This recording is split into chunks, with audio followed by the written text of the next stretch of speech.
Hello and thank you for watching the Kempler design vlog.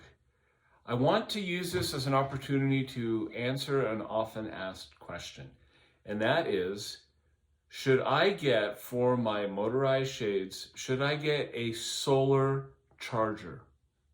A solar charger, and I don't have one in my hand, but it looks like this. I'll see if I can get a picture and post it up over on one side or the other.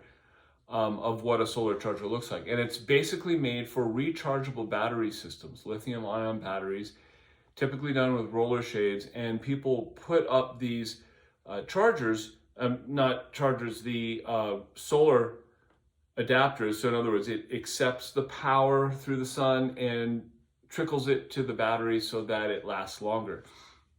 And so the question that I get from people is, should I consider that? Like, I've got a window that's really high up and I don't know whether or not I should use the solar charger or just charge it by plugging it into the wall periodically.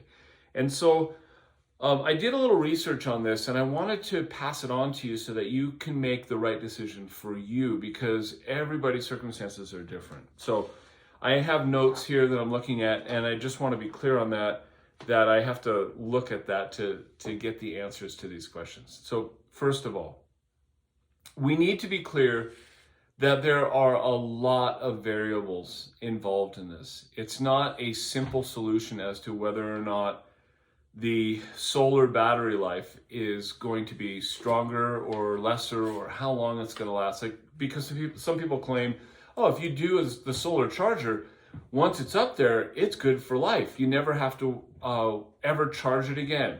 Could that happen? Yes. Could it not happen? Yes. So here's some of the factors that go into that. For example, when the actual motor goes up for the installation, has it been fully charged or partially charged? Has an impact. Another thing that you might want to consider is, what is the exposure of the window? So for example, if you place it at the top of the window up high and there's an overhang preventing the sun from hitting it, it has an impact. What if your window is on the north side of the house? Is the sun hitting it? Probably not. So in other words, southern exposure is going to have a higher impact than either north, which is almost nothing, east and west, which is limited. So the type of the direction of the window can have a major impact on this. And so, like, if you have a room that has windows on multiple sides, it can have a dramatic difference between the amount of power that goes to the motor and the battery on one side versus the other. And that would have an impact on whether or not you wanted to make that choice. Another factor that I hadn't even considered until I looked up the information had to do with the region. Now, in Reno, where I am, and this area, we're at about longitude or latitude, I get those confused, but we're at about 40. Depending on the region in which you live, the elevation, the amount of clouds that you have, the amount of sun that actually hits that area can have an impact on it. So if you are in a high sunny area, you probably have a better chance of it working. And if you're in an area that has a lower sun, lots of clouds in your area, weather situations like that, then it's going to have a lower impact. And you need to be aware of it, because you don't want to choose something that you think is going to work and then find out it doesn't work like I anticipated. Part of that has to do with, and we're already talking about a little bit, it's like, let's say you've got an older home and it has lots of big trees. If the trees are there and preventing the sun from hitting the charger that's on the window, it's going to have an impact. We talked about overhangs already, but that's the same kind of thing. So for example, talking about overhangs, people tend to want to put these, let's say the overall look of the screen is a window. Typically, the motor is up at the top, and you want to put that solar charger near the top. You don't want to necessarily have cords running down and put it at the bottom.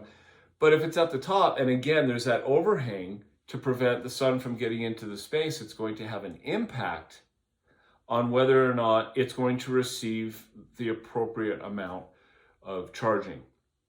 So one other thing to think about. Another thing is that it's a trickle charger.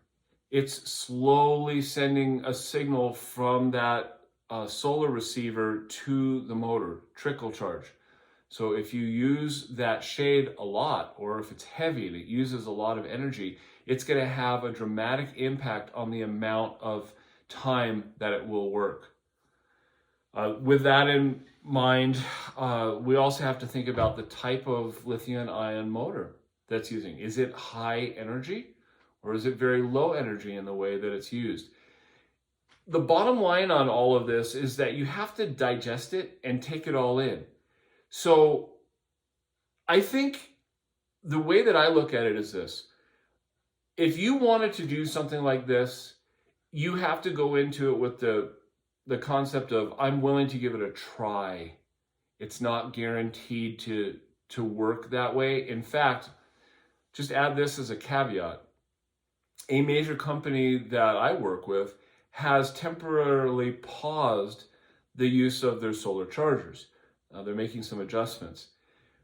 This is a technology that is relatively new. In the future, I can see it being 100% normal. Right now, this is September 2023. Because of that, use some caution. Try it out. Most of the products that are available these days are what I call plug and play. So a hardwire to the motor is exactly the same as a standard battery to the motor, which is exactly the same as a rechargeable motor, which is exactly the same as a plug-in and then plugging it into the wall. It doesn't matter which one you do. They are all the exact same motor for most of them, and you can use all the various sources. So the trickle charging, solar charging is a great option that you might want to consider, especially if you think about all the things that we laid out and said, you know what, none of those are an impact, and I don't mind making sure that the solar receiver is in a place where the sun hits it. You're going to have a lot of great success and not be charging using the one that you plug into an outlet and then plug into the motor. So I hope that this information was pretty much just helpful in determining whether or not it is a good choice for you. I try not to lay out too much. I'm not trying to be negative on it, is what I'm saying. It can be a great solution, but what I would hate, especially with one of my clients, is to say, hey, let's do this and it's going to work, and then we didn't consider some of those options. So that's what we try to do with our clientele, is go over all of these various things and then offer an opinion on my part to say, based on all the things that I know about this, I think that this is the right solution for what you're trying to accomplish. So for you, if you're trying to figure out, is this a good choice for me? My opinion on it is work with somebody that you trust. If it's somebody local in your area that really understands the technical aspects of this and can help you make a good decision, go for it. And if you don't feel comfortable with your local sources, then please contact us, and we're happy to work you through the circumstances and help you get the right solution, all the way from the shades down to what type of thing powers them. Thank you very much for watching the Kempler Design Vlog.